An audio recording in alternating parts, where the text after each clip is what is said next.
tal, mi querido Teodoro Rentería? Un gusto saludarte a ti y a toda la audiencia de Irradia Noticias en el 103.7 de su radio. La perspectiva de hoy se titula Mentiras históricas. La historia oficial de México, aquella dictada y aprobada desde los órganos de gobierno, materializada con la creación de los libros de texto gratuito y la que registran los autores ligados al régimen en turno, está plagada de mentiras y de medias verdades, que no dejan de ser mentiras al final. No son producto de ninguna casualidad, sino engaños premeditados, con propósitos políticos, aunque quizás sí, en algunos casos, de la ignorancia de quienes se han atrevido a publicar aseveraciones sin fundamentos. Es entendible, no aceptable, pero sí comprensible que los gobiernos, en cualquier etapa de la historia, busquen que su versión, sus logros, la parte, digámosle, bonita, sea la que prevalezca y trascienda. No pocas veces lo han logrado, tanto así que hoy se siguen reproduciendo mitos y leyendas sobre héroes y acontecimientos.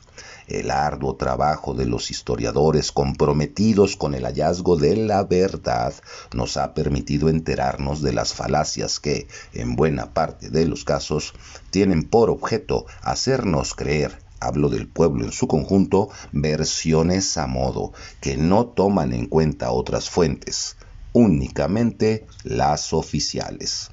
¿Se imagina usted que se llevara a cabo el estudio histórico de lo ocurrido durante estos casi 6 años del gobierno de Andrés Manuel López Obrador, solamente con lo expuesto en las conferencias de prensa mañaneras, y que, antes de publicarse, tuviera que pasar por los ojos sensores de la presidencia, quitando, corrigiendo o matizando para dar su visto bueno?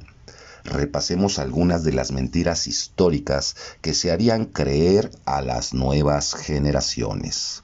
Se nos diría que en el sexenio de AMLO se acabó con la corrupción, el nepotismo y el amiguismo, a pesar de la evidencia de muy jugosas contrataciones sin licitar facilitadas por los hijos del presidente a sus amigos. De que se sabe de los fraudes en Segalmex que causaron pérdidas multimillonarias, y se nos aseguraría que Andy, hijo del presidente, se ganó a pulso el cargo en Morena. Claro que el manejo de la pandemia de COVID-19 aparecería como un ícono de la responsabilidad y el profesionalismo de Gatell y de Alcocer. Que las 800,000 defunciones fuera del rango esperado para ese periodo se debieron a cualquier otra causa, menos a la negligencia gubernamental, y por supuesto que los ventiladores y las vacunas producidas por el CONACYT fueron todo un éxito y contribuyeron a salvar miles de vidas. Sabemos bien que todo eso es falso. También leeríamos que la economía fue tratada mucho mejor que en el neoliberalismo, que el presidente cumplió su palabra de hacerla crecer al 4% anual y en el último año al 6%. La gasolina no subió de precio, ni tampoco la luz o los productos de la canasta básica.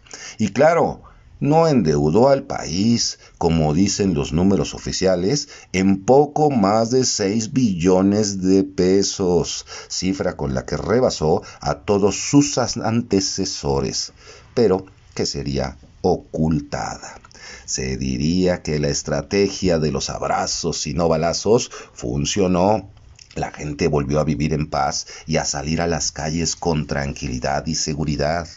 Y haber llegado solamente a 200,000 asesinatos dolosos y a 120,000 desaparecidos fue todo un logro debido a la creación de la Guardia Nacional.